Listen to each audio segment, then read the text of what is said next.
मध्य प्रदेश में कृषि जलवायु प्रदेश agro climatic zone in Madhya प्रदेश।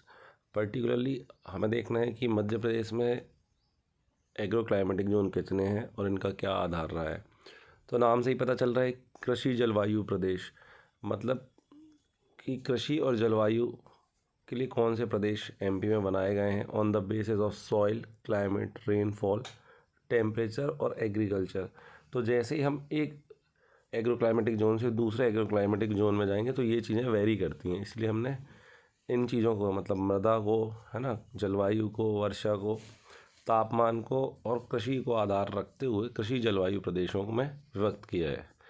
तो आप देखेंगे मध्य प्रदेश को लगभग सीधे प्रीलिम्स का क्वेश्चन है, कितने कृषि जलवायु प्रदेश में बांटा गया था, तो 11 कृषि जलवायु प्रदेश में बांटा गया है।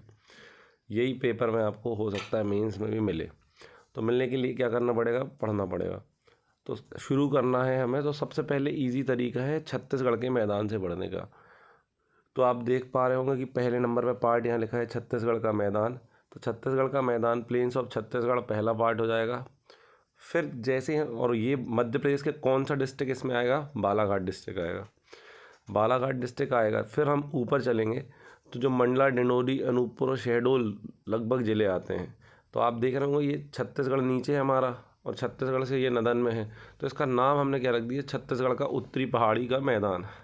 तो आपको दिख रहा होगा ये क्लियर यहाँ पे कि यहाँ पे आपको मिल जाएगा सीधे सीधे, आप देख पा रहे होंगे पूरा ये जो बालाघाट के बाद जो ज़िले मिल रहे हैं आपको, है ना, डिंडोरी, अनूपपुर, शहडोल वाला पूरा है ना, छत्तीसगढ़ प्लेन मिल रहे हैं, है ना। तो northern hills region of Chhattisgarh, Chhattisgarh का पहाड़ी मैदान जो ब्लू कलर से आपको दिखाई पड़ रहा है, ये वाला सेक्टर हो जाएगा, ठीक है। फिर अपार्ट फ्रॉम दैट हम आगे बढ़ते हैं तो जस्ट बगल में आपको दिख रहा है पिंक कलर, और अगर मैपिंग याद हो तो विंध्य रेंज और सतपुड़ा रेंज, तो यहाँ पे कौन सी रेंज आती थी, कैमूर रेंज आती थी, इसलिए इसका अगला नाम पड़ जाएगा कैमूर प्लेटू और सतपुड़ा हिल्स। तो कैमूर प्लेटूज आपको याद रखना है सबसे पहले, कैमूर पहाड़ी यहाँ पे हैं, है ना, कैमूर पहाड़ी और सतपुड़ा क्षेत्र को सम्मिलित किया गया है, इसलिए पिंक कलर पूरा जो दिखाया गया है वो कैमूर प्लेटू और सतपुड़ा हिल्स में है, ठीक है। तो अब तक देख लिए तीन। पहला क्या देखा, सबसे पहले हमने क्या देखा था, आपको याद होगा, छत्तीसगढ़ का मैदान, प्लेन्स ऑफ छत्तीसगढ़, फिर नदन हिल्स ऑफ छत्तीसगढ़, फिर आता है कैमूर और सतपुड़ा हिल्स रीजन, 3 पार्ट हो गए। फिर हम जैसे ही आगे बढ़ेंगे तो आपको जस्ट बगल में क्या दिख जाएगा, इम्पॉर्टेंट जो है इसको तरीका याद करने का है कि 4th नंबर पे देखिए नर्मदा जी को सेंटर में रखें तो मध्य नर्मदा घाटी, सेंट्रल नर्मदा वैली मिलेगी। सेंट्रल नर्मदा वैली जो है, मध्य नर्मदा, आप कौन सा जिला आएगा, होशंगाबाद का सेठानी घाट, नरसिंहपुर, ये सारे जिले आ जाएंगे यहाँ पे।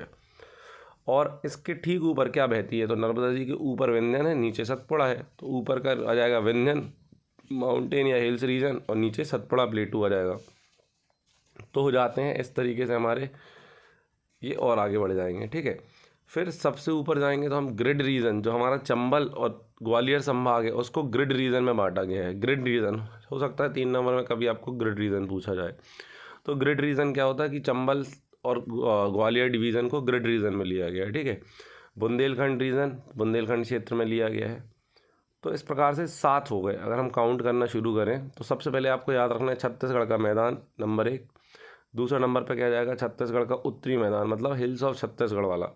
फिर तीसरे नंबर पे छत्तीसगढ़ से ही पहाड़ी लगी थी तो अगली हिल कौन सी आ जाएगी, कैमूर और सतपुड़ा वाली हिल्स, 3 हो गई।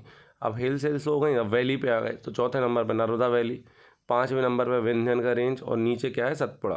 तो नंबरिंग आगे पीछे कर सकते हो आप, डजेंट मैटर, जैसा इसमें दी है वैसे भी कर सकते हो और चाहो तो आप डिफरेंट तरीके से भी कर सकते हो। 11 बनाना है टोटल, ठीक है। फिर आता है हमारा ग्रिड रीजन, बगल में बुंदेलखंड, ऐसे हो जाते हैं हमारे कितने, 8 कंप्लीट।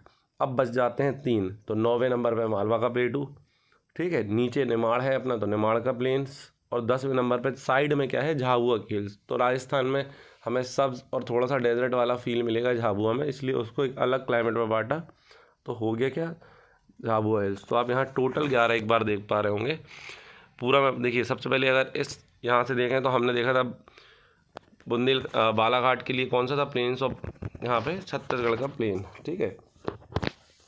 दूसरे नंबर पे आपको याद आ रहा होगा जस्ट बगल में northern hill region of Chhattisgarh देखा था। फिर 3rd नंबर पे जो पिंक कलर से वो क्या था, कैमूर, ठीक। फिर बीच में क्या देखा था, सेंट्रल नर्मदा वैली, तो सेंट्रल नर्मदा वैली उसके ऊपर क्या था, तो विंध्यन पार्ट था, आपको याद आ रहा होगा ना, तो विंध्यन प्लेट 2 आ जाएगा, नीचे सतपुड़ा प्लेट 2 आ जाएगा। फिर और ऊपर जाएंगे तो क्या जाएगा, आपको याद है ग्रिड रीजन जो कि चंबल और ग्वालियर डिवीज़न में था, फिर बुंदेलखंड रीजन, फिर मालवा का प्लेटू, फिर निमाड़ का प्लेन्स और झाबुआ हिल्स। ये 11 सिंपल हमें बना देना है, ये 11 एग्रो क्लाइमेटिक जोन के नाम हैं। अब इनके जोन के बाद हमें क्या करना है, इन सारे जोन्स के बाद है ना, हमें ये आप देख पा रहे होंगे और मैंने आपको फ्लो चार्ट में लगा के दिया था, उसे भी देख लें आप। तो Chhattisgarh plain, northern hills, numbering कर लें इनको, कैमूर प्लेटू, सतपुड़ा हिल्स एक साथ है, और यहाँ पे सतपुड़ा प्लेटू और दोनों प्लेटूज दिखाए गए हैं, ठीक है। तो ऊपर देखिए विंध्यन प्लेटू लिखा है, नीचे सतपुड़ा प्लेटू लिखा है। इसके अलावा सेंट्रल नर्मदा वैली आपको याद हो गई। तो तरीका वही है जो मैंने जैसे करा है कि सब बालाघाट से शुरू करिए और आप वेस्ट साइड आते जाइए, तो आपको पूरा याद